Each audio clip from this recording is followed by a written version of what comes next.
Hello, everyone. Welcome back to Inkwell Remix.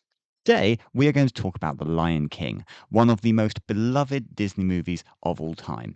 And I must say, one of the movies that Ravensburger have looked after the most. It has a rather impressive 12 enchanted or iconic cards, including universally loved ones like Mufasa, Ruler of Pride Rock, and Circle of Life, which is so pretty they decided to squeeze the text box down so you could see more of the art. Yeah, it's absolutely fair to say that Ravensburger love The Lion King. And I think lots of us do too. It's one of the defining movies, certainly of my childhood and of an awful lot of other millennials. But as a movie deck, it's quite challenging. And there's a couple of reasons for this. First of all, is simply the sheer number of cards there are available. As we can see here, there's cards in every single ink, and every single ink cost from 1 all the way up to 9.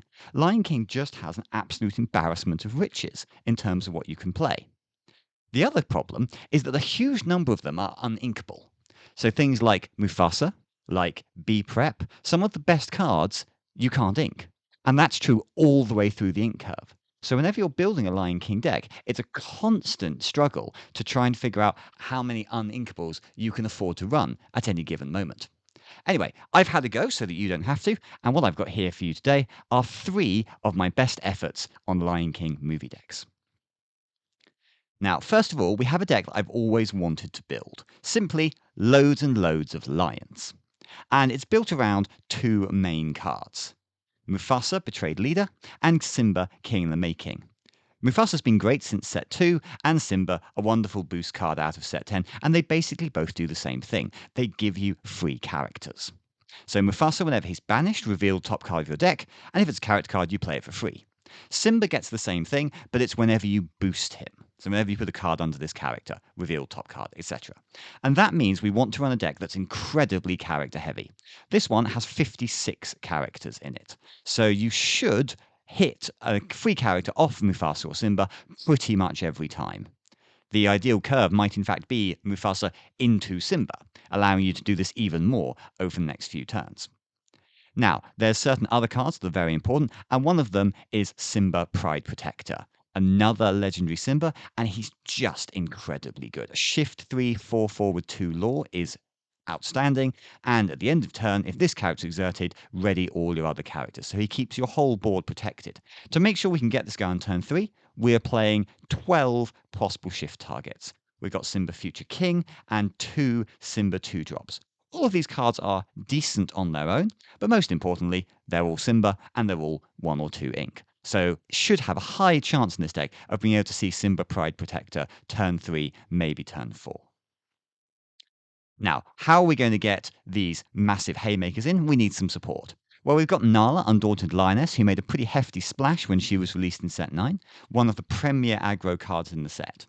And there is probably a Lion King aggro deck out there to be built that relies on this Nala and the Ruby Simba that's a 1/1 in Quest for 3. If someone out there has a go and it does work, please let me know. I'd love to see what you did with it.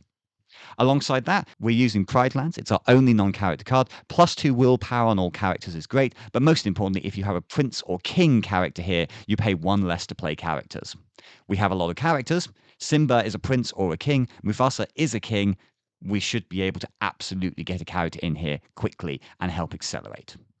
The last card I really want to pick out is Simba, Son of Mufasa. Another shifting Simba, shift for 4 this one.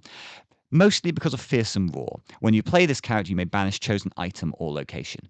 Being a massively character-heavy deck, there's not a lot of flexibility in terms of dealing with other threats apart from the ones on the board, and Simba is our answer to that. If there's an Emerald Chromacon, a Snow Fort, whatever item or location it may be, you can drop him in and he will deal with it, which makes him one of the most important cards in the deck just for his versatility.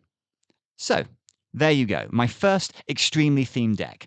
Everyone's a lion, apart from Zazu, but we need Zazu.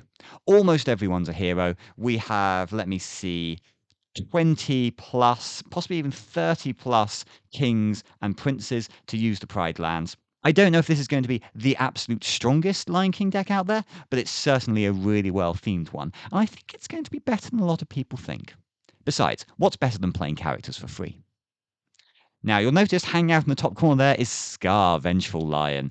And it wouldn't be a Lion King video if I didn't have a go at a villain's deck. So here we go. We've got Scar, finally King. And this deck is building heavily around Scar himself. We've got Scar, finally King. We've got Scar, Vengeful Cheater. We've got Be Prepared. All the good bits. And this is one of those examples where I started really running into the uninkables problem. The first version of this deck I built, 20 odd uninkables. I've cut it heavily down in this one. We're only running 12, but I would honestly like to run a few more. I'd love another copy of Scar Vicious Cheetah, for example. 4 copies of B Prep wouldn't be the worst idea in the world, but the uninkable count just gets too high, so compromises have to be made. Anyway, a Scar deck is all about Scar, specifically Scar Finally King. As we can see, he uses allies, he gives his allies more power, and then at the end of turn, you can draw cards equal to the power of chosen ally character of yours, choose and discard 2 cards, and banish that character. Trade in his allies for power. Very Scar.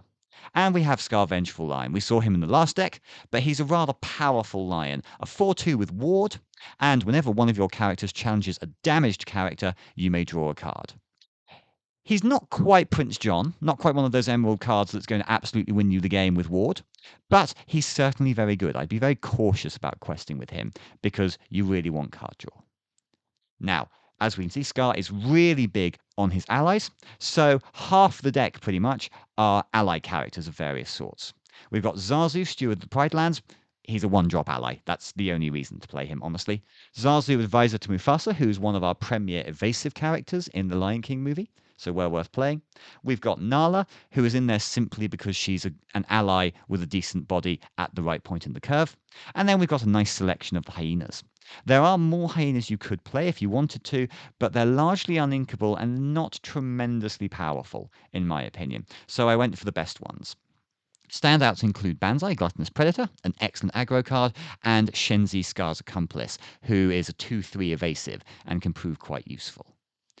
As I say, mostly these cards are here to synergize with Scar Finally King. We want allies in play so that we can get rid of them again. And all of these cards, if Scar's in play, will get you at least 1 card net.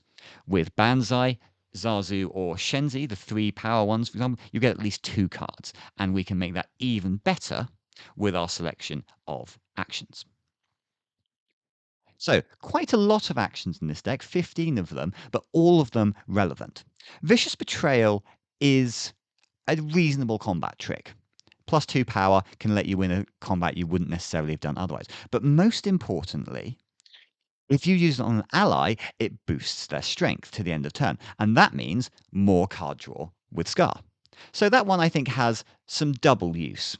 And of course, if a villain character is chosen, they get +3. So Scar himself, pumped up with Vicious Betrayal, he's going to banish most things. Unfortunate Situation and Teeth and Ambitions, decent removal cards.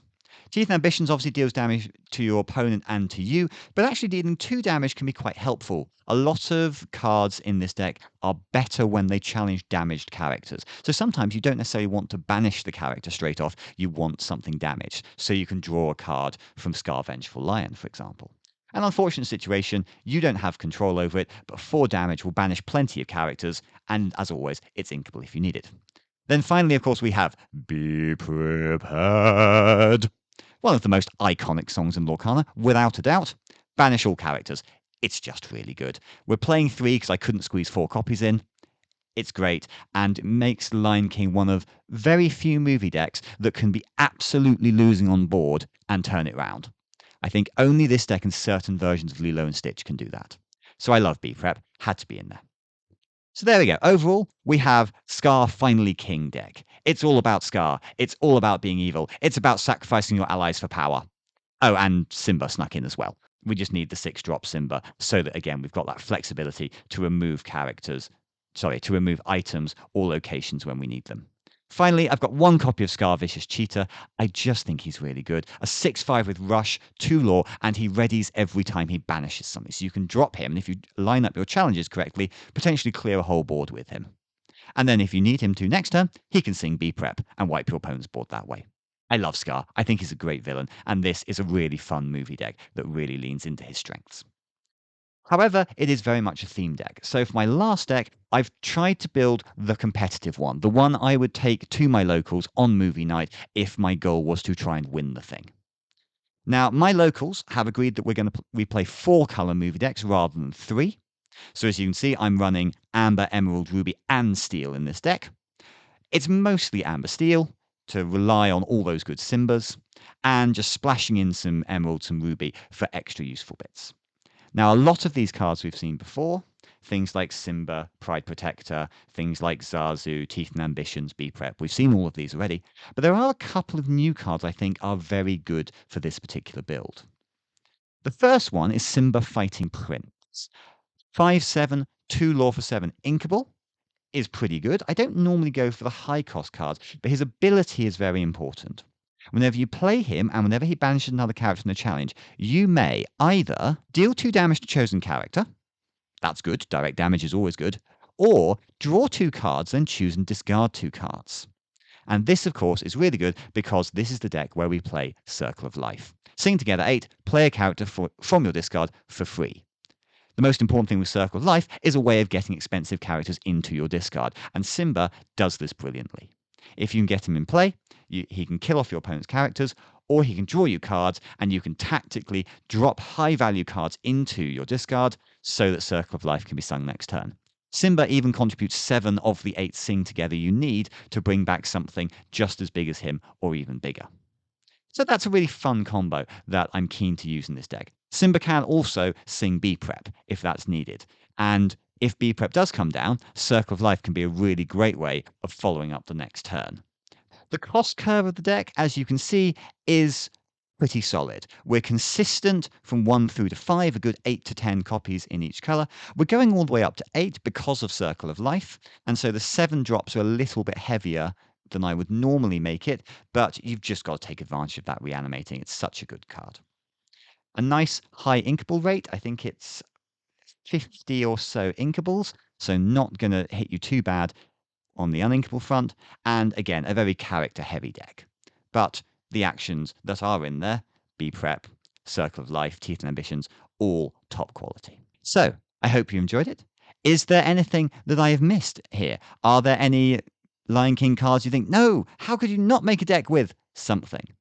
What movie would you like to see me do next time? Please leave a comment down below. Let me know whether you enjoyed it, what you'd like to see next time. Thank you very much for watching. I'll see you all again next time for another Inkwell remix.